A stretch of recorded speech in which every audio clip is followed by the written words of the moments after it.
Margaret Chen stood at her kitchen window, watching her 7-year-old grandson Tommy race around the backyard, his laughter echoing through the morning air. She wanted nothing more than to join him, to chase him around the garden like she used to. But lately, even getting up from her favorite armchair had become a challenge. At 63, Margaret had noticed the changes creeping in slowly. First, it was the slight unsteadiness when she reached for items on high shelves. Then came the difficulty in carrying grocery bags from the car. Most recently, she'd had a close call nearly losing her balance while stepping off a curb downtown. The incident had shaken her more than she cared to admit. "Grandma, come play," Tommy called out, waving enthusiastically. "Maybe later, sweetheart," she replied, her voice tinged with regret. That evening, Margaret's daughter Linda came over for dinner. As they sat at the table, Linda gently brought up what had been on her mind for weeks. "Mom, I've been thinking, have you considered joining a fitness program? Something specifically designed for people our age?"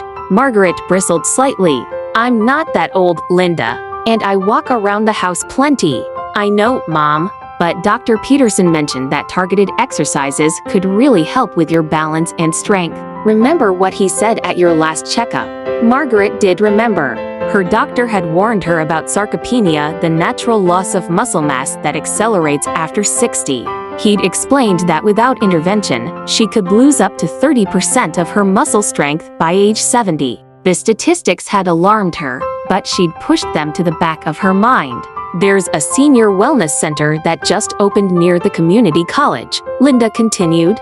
"They have a program specifically focused on the exercises that matter most for people over 60. Would you at least look into it?" After Linda left, Margaret sat alone with her thoughts. She pulled out her laptop and began researching. Article after article confirmed what her doctor had said. Falls were the leading cause of injury among older adults, but they were largely preventable. Strength and balance training could make a dramatic difference.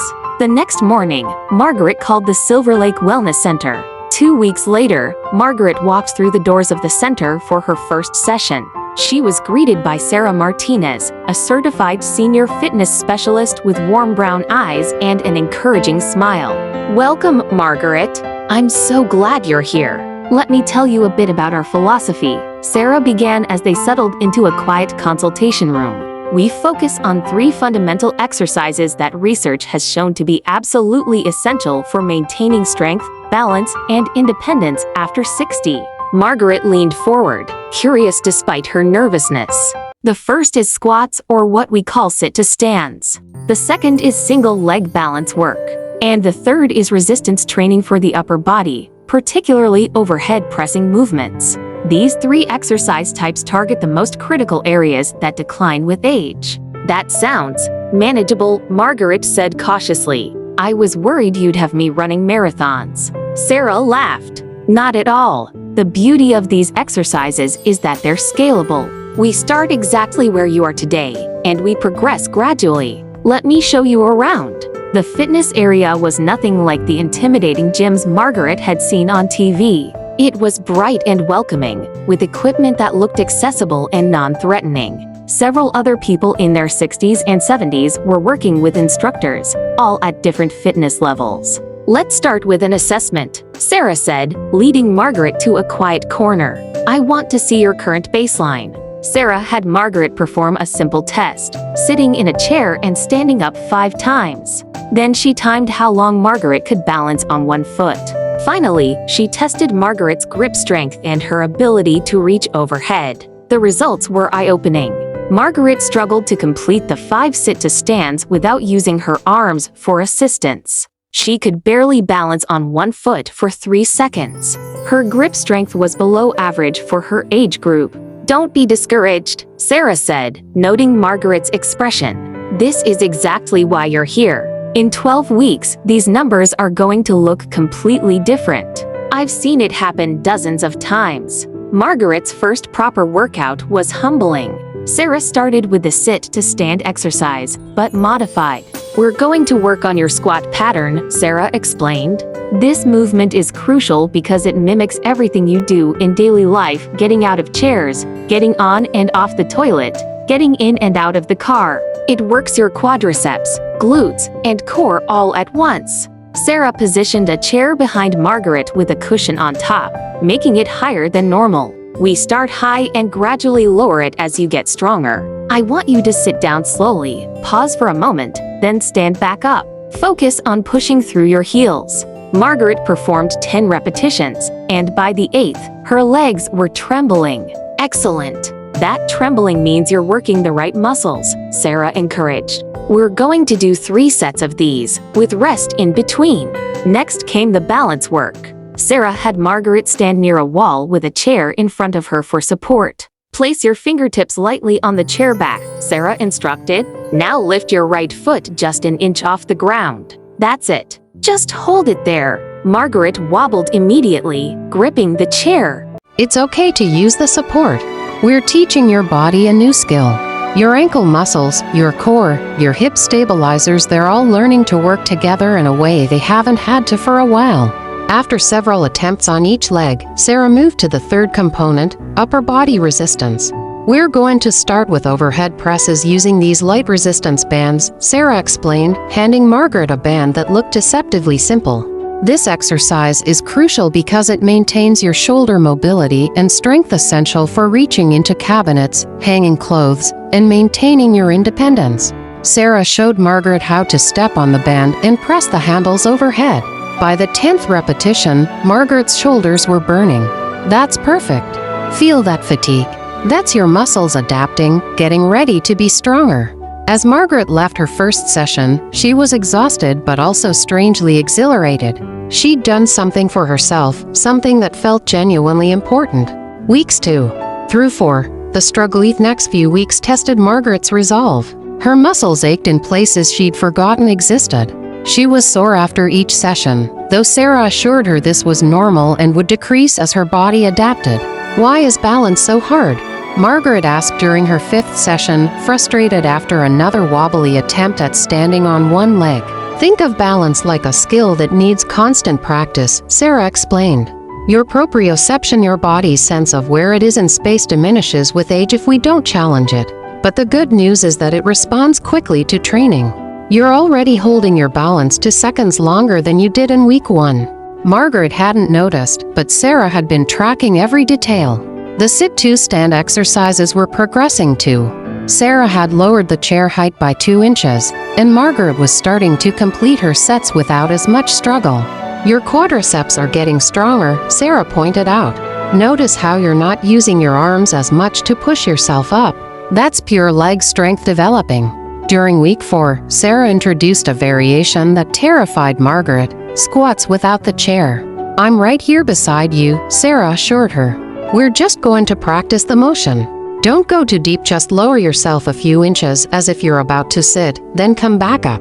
Margaret performed 5 tentative repetitions, feeling vulnerable without the security of the chair behind her. That took courage, Sarah said. And you did great. This is how we build confidence, one small challenge at a time. Weeks 5 through 8, the breakthrough shifted in week 5. Margaret arrived at the center and realized she'd climbed the front steps without thinking about its steps that had seemed daunting just a month ago. Her balance work had progressed too. She could now stand on one foot for 12 seconds without support, and Sarah had introduced more challenging variations, standing on one foot while turning her head side to side, or while reaching forward with the opposite arm. These dynamic balance exercises are crucial, Sarah explained. Real life doesn't happen in controlled positions. You need to be able to catch yourself when something unexpected occurs. The overhead presses had also evolved. Margaret had graduated to heavier resistance bands and was now doing 3 sets of 15 repetitions with good form. Your shoulder strength is impressive now, Sarah noted. How has this felt in your daily life? Margaret realized that she'd been noticing changes all along without quite registering them. Putting away dishes on high shelves was easier. Carrying her purse no longer caused shoulder strain. She'd even started working in her garden again, something she'd abandoned months ago. But the real breakthrough came in week 8. Tommy had come to visit, and this time when he asked her to play, Margaret surprised herself by saying yes. They went to the backyard, and although she couldn't chase him at full speed, she could move with confidence. She could squat down to his level and stand back up without help. When Tommy's ball rolled away, she balanced on one foot to reach for it without a second thought. Later, as Linda picked up Tommy, she stared at her mother. "Mom, you seem different. Stronger." "I feel different," Margaret admitted, smiling. "I feel like myself again." Weeks 9 through 12. The transformation final weeks of the program pushed Margaret in ways she hadn't imagined possible. Sarah introduced more advanced variations of the 3 core exercises.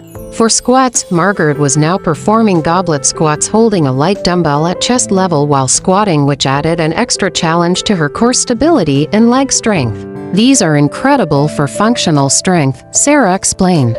"They mimic carrying groceries or picking up your grandson. You're training your body for real life." The balance work had become almost meditative for Margaret. She practiced single-leg deadlifts standing on one leg while hanging forward at the hip, reaching toward the ground. The exercise challenged her balance, strengthened her standing leg, and stretched her hamstrings all at once. "Balance training does something remarkable for your brain too," Sarah told her. "It forces your neural pathways to fire in complex patterns, which helps maintain cognitive function as we age." For the overhead work, Margaret had progressed to dumbbells, pressing them overhead with control and confidence. At the end of week 12, Sarah repeated the initial assessment. The results spoke for themselves. Margaret completed 20 sit-to-stands from a standard chair height without using her hands. She balanced on one foot for 45 seconds. Her grip strength had increased by 30%, and she could press overhead with weights she couldn't have lifted 3 months ago. "Margaret, you've increased your functional strength by over 50%, Sarah said, beaming. "Do you understand what that means? You've literally turned back the clock on your physical capabilities." Margaret felt tears prick her eyes. "I just wanted to play with my grandson. And now you can," Sarah said softly. "But you've gained so much more than that. You've gained confidence, independence, and a foundation for staying strong for years to come." Margaret had become a regular at the Silver Lake Wellness Center, attending sessions 3 times a week. The 3 core exercises, squats, balance work, and overhead pressing, had become as routine as brushing her teeth. But she'd also expanded her repertoire, adding in other exercises that complemented these foundational movements. She practiced lunges for additional leg strength and balance. She did rows and chest presses for overall upper body strength. She even joined a gentle yoga class that met on Saturday mornings. The physical changes were remarkable, but the mental shift was even more profound. Margaret no longer feared falling. She no longer hesitated before activities. She'd rejoined her book club, started volunteering at the community garden, and was planning a hiking trip with Linda. One afternoon, as she finished her workout, a new member approached her nervously. The woman looked to be in her mid-60s, uncertain and hesitant. "Excuse me," the woman said. "I'm supposed to start next week, and I'm terrified. I'm so out of shape, and I don't know if I can do this." Margaret smiled, recognizing herself from 6 months ago. "I felt exactly the same way, but I promise you, this place will change your life. It's just 3 exercises to start: squats, balance, and some overhead work. That's it. Everything else builds from there." "Really? Just 3 things?" "Just 3 things," Margaret confirmed. "But those 3 things are everything. They gave me my life back."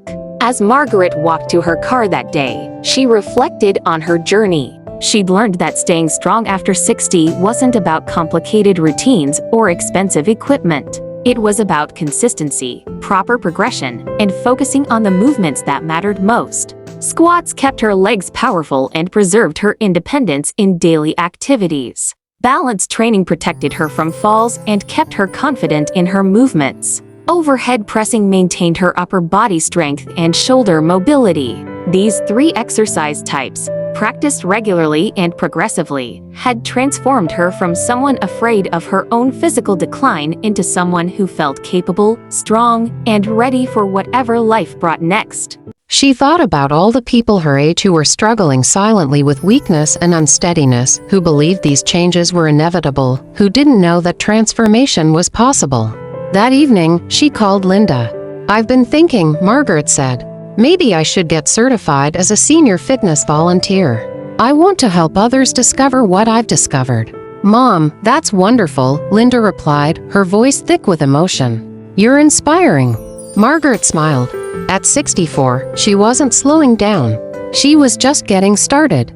Margaret's transformation wasn't just anecdotal, it was backed by solid science. Research consistently shows that 3 types of exercises are crucial for maintaining strength, balance, and functional independence after 60. Squats and sit-to stands work the largest muscle groups in the body: the quadriceps, glutes, and hamstrings. These muscles are essential for every lower body movement we make. Studies show that regular squat training can increase leg strength by 30 to 50% in older adults within just 12 weeks, dramatically improving functional capacity and reducing fall risk. Balance training directly addresses one of the most significant risks facing older adults: falls. Single-leg balance exercises, along with other stability challenges, strengthen the small stabilizing muscles around the ankles, knees, and hips while improving proprioception and neural control. Research demonstrates that balance training can reduce fall risk by up to 40% in older adults. Overhead pressing and other upper body resistance exercises maintain shoulder mobility, arm strength, and upper body function essential for daily tasks. These exercises also help maintain bone density in the arms, shoulders, and upper spine, reducing osteoporosis risk. Together, these 3 exercise types create a foundation of strength and stability that allows older adults to maintain their independence, confidence, and quality of life well into their later years. The message is clear: it's never too late to start, and the benefits are profound. 3 simple exercise types, practiced consistently, can make all the difference between fragility and strength, between fear and confidence, between dependence and independence. The choice is ours to make.